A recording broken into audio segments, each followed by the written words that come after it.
14, 15, 16 જેમ અહીંયા પ્રેસ થઈ છે એ પ્રકારે 17 તારીખ પહેલા દિવાળી પહેલા દરેક જિલ્લાની અંદર માનની એમપીસી સરકાર સાથે સંકલન કરીને એક પ્રેસ કરશે. એમાં રૂટ નક્કી થશે, ક્યાં ક્યાં કેવી રીતે પદયાત્રા નીકળવાની છે, એનું તમામ માહિતીઓ અમે કાલે વર્કશોપમાં આપવાના છે. એ પ્રકારે નીચે, કારણ કે જિલ્લામાં બધાને જોડવાના છે, એ પ્રકારની પણ એ અપીલ કરીને એ તમને પણ ત્યાંથી 14, 15, 16માં એક સંકલન કરીને રૂટ મળી જશે.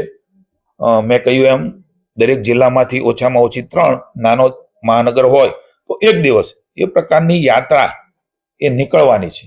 આ યાત્રા વૈવિધ્યપૂર્ણ રીતે સૌ પોતાની રીતે એમાં જોડાય. સરદાર સાહેબના જે વિચારો છે, મોદી સાહેબના વિચારો છે, એમાં આમેલ ને સામેલ થાય. આ પ્રકારે યાત્રા નીકળવાની છે. 1 થી 10, 1 નવેમ્બરથી 10 નવેમ્બર સુધી આ યાત્રાઓ દરેક જિલ્લાઓમાં નીકળવાની છે. આપણા માધ્યમથી રાજ્યના તમામ, માની હર્ષભાઈએ કહ્યું એમ, હું એકવાર કહું છું કે સરદાર સાહેબ એ લોહ પુરુષ હતા. આપણું ગૌરવ, વિશ્વનું ગૌરવ. અને આપણા ગુજરાતી, જેમ ગાંધીજીની વાત કરીએ છીએ એમ આપણા મોદી સાહેબ આપણે વિશ્વના નેતા છે. અને એવા વખતે સરદાર સાહેબની જન્મ જયંતિની ઉજવણી એ ગુજરાત માટે એક ખૂબ મોટી ઐતિહાસિક પળ છે. આપનો પણ એમાં સહયોગ જોઈશે. એટલે 1 થી 10માં આ તમામ યાત્રાઓ અમે પૂરી કરવાના છીએ. રાષ્ટ્રીય યાત્રા સરદાર @150 એ માની હર્ષભાઈએ વાત કરી છે. હું એકવાર દોહરાવું છું, કરમસદથી કેવડિયા સુધી 150 કિલોમીટરની આ યાત્રા. કારણ કે આખું ફોકસ ઇન્ટરનેશનલ નેશનલ લેવલે આપણું ગુજરાત રહેવાનું છે. કરમસદ એમની આપણે જાણીએ છીએ જન્મસ્થળી છે, કર્મભૂમિ રહી છે. ત્યાંથી નીકળી માની વડાપ્રધાનશ્રીને પણ કેન્દ્ર દ્વારા નિમંત્રણ અપાણું છે. પ્રારંભમાં વચ્ચે અનેક ગવર્નરો, મુખ્યમંત્રીશ્રીઓ, વિશિષ્ટ વ્યક્તિશ્રીઓ, જે એવોર્ડી હોય, પદ્મશ્રી હોય, અર્જુન એવોર્ડ હોય, વિશિષ્ટ કલાકારો હોય, વિશિષ્ટ ખેલાડીઓ હોય, એમને જોડવા માટેનો પ્રયાસ પણ માનની મનસુખભાઈ અને હર્ષભાઈ એ કરી રહ્યા છે. આપના માધ્યમથી પણ સૌને વિનંતી છે, આ આપણી યાત્રા છે, આપણા પોતાના સરદાર સાહેબની યાત્રા છે. એમની જન્મ જયંતિની ઉજવણી આપણે સાથે મળીને કરીએ. 3-4 કિલોમીટર એમાં પણ એક પડાવ રહેવાનો છે, કરમસદથી કેવડિયા સુધી.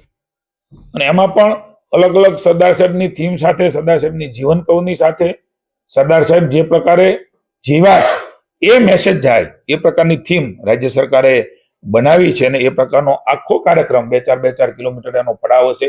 અલગ અલગ સરદાર સાહેબ માટેની વાત કરવા માટે પણ વિશિષ્ટ વ્યક્તિઓ અહીંયા આવશે.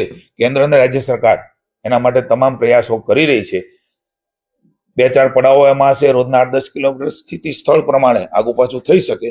કારણ કે જે પદયાત્રિકો છે એ સમગ્ર ભારતમાંથી પણ આવવાના છે.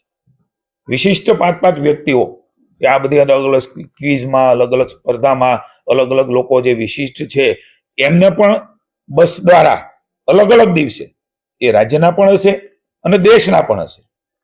એ લોકો પણ બસો લઈને આ એક દિવસની યાત્રામાં ગુજરાતના પણ એક જિલ્લાઓ તમામ માઇક્રો પ્લાનિંગ માની મનસુખભાઈ અને હર્ષભાઈ ના નેતૃત્વની અંદર એ થઈ ચૂક્યું છે. અલગ અલગ પ્રકારની અનેક કમિટીઓની રચના થવાની છે. એમનો ઇતિહાસ, એની વાત એ આપણા માધ્યમ દ્વારા, સોશિયલ મીડિયા દ્વારા તમામ રીતે પહોંચે. ટૂંકમાં પુનઃ એકવાર સરદાર સાહેબ અહીંયા હાજર હોય અને આપણે જે અવો ભાવ થાય એ પ્રકારનો ભાવ ઉભો કરવાનો પ્રયાસ એ અખંડ ભારતના શિલ્પી એવા આદરણીય સરદાર સાહેબની જન્મ જયંતિની ઉજવણી અહીંયા કરવાના છે. ત્યારે આપ સૌને પણ વિનંતી છે, અલગ અલગ માધ્યમો દ્વારા, અલગ અલગ સંસ્થાઓ, અલગ અલગ સરકારની વિભાગો, એ તમામ લોકો તો જોડાશે, પણ પ્રજા એ પણ સરદાર સાહેબના આ જન્મજયંતિ નિમિત્તે સરકારનું જે આયોજન છે એ આયોજનમાં આપણા સૌના પોતિકા આવા સરદાર એ આપણા વ્યવહારમાં જીવનમાં આવ્યા ભાવ સાથે માની મોદી સાહેબના માર્ગદર્શન અને નેતૃત્વની અંદર આપણે આ સરદાર @150 એકતા યાત્રા નીકળવાની છે, જેનું નામ એ યુનિટી માર્ચ રહેવાનું છે.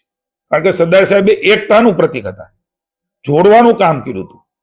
એવા મહાપુરુષ આપણે આનો સમગ્ર ઇતિહાસ જાણીએ છીએ, પણ આ ઇતિહાસ પુનઃ એકવાર આપણે સૌએ યાદ કરીને, ઉજાગર કરીને નવી પેઢીમાં કેવી રીતે આવે, ભાવ કેવી રીતે. પુનઃ એકવાર કહું છું, હું સરદાર છું, હું સરદારનો વાહક છું, સરદાર સાહેબનો ગુજરાતનો હું છું, દેશ સરદાર સાહેબ દેશના હતા, વિશ્વના હતા, એ દેશનો હું છું, હું ભારતના સરદારનો સરદાર છું. આ ભાવ એ આપના માધ્યમથી તમામ લોકોને વિનંતી છે કે આ કાર્યક્રમ એ સૌનો છે, સરકારે સૌની છે, સરકારે પ્લાનિંગ કર્યું છે. માની હર્ષભાઈ પણ સૌને નિમંત્રણ આપ્યું છે. હું સૌ રાજ્યના લોકોને નિમંત્રણ આપું છું કે આ કાર્યક્રમ એ માત્ર કાર્યક્રમ નથી, આપણે સૌ ભાગછેડે છે કે આપણે જીવી છે ને એવા વખતે 150મી જન્મ જયંતિની આવા લોહ પુરુષ, આવા લોખંડી પુરુષ, આવા એકતાના પ્રતીક સમા અખંડ ભારતના શિલ્પી જો એ ન હોત તો આજે ભારત એક ન થયું હોત. જો એ ન હોત તો આજે હજી પણ ભારત એ ટુકડા ટુકડામાં વહેંચાણું હોત. એવા મહાપુરુષ કે એમના કારણે આપણે આજે શ્વાસ લઈ શકીએ છીએ, જીવી શકીએ છીએ, આપણું જીવન ગુજારી શકીએ છીએ, આપણો વ્યવહાર કરી શકીએ છીએ. એ મહાપુરુષને સાચી શ્રદ્ધાંજલિ આપવાનું કામ આપણે સૌ સાથે મળીને કરીએ. અને એકવાર 26 થી 6 ડિસેમ્બર એ રાજ્ય માટે, સમગ્ર વિશ્વ માટે, ભારત માટે, એમાં માની અમિતભાઈ શાહ પણ આવશે, રાજનાથસિંહ પણ આવશે, માની નડ્ડાજી પણ આવશે, કેન્દ્ર સરકારના મંત્રીશ્રીઓ છે, માની મુખ્યમંત્રી ભૂપેન્દ્રભાઈ પટેલના માર્ગદર્શન નીચે રાજ્યમાં તમામ વ્યવસ્થાઓ એ બની રહી છે. મુખ્યમંત્રીશ્રી પણ કઈ ચાલવા આવશે, મુખ્યમંત્રીશ્રી પણ કઈ જગ્યાએ જોડાશે. દેશના અન્ય રાજ્યના મુખ્યમંત્રીશ્રીઓ, ગવર્નરશ્રીઓ, મંત્રીશ્રીઓ, વિશિષ્ટ વ્યક્તિશ્રીઓ, લેખકો, વિચારકો, આ તમામ લોકો આમાં જોડાવાનો પ્રયાસ અમે કર્યો છે.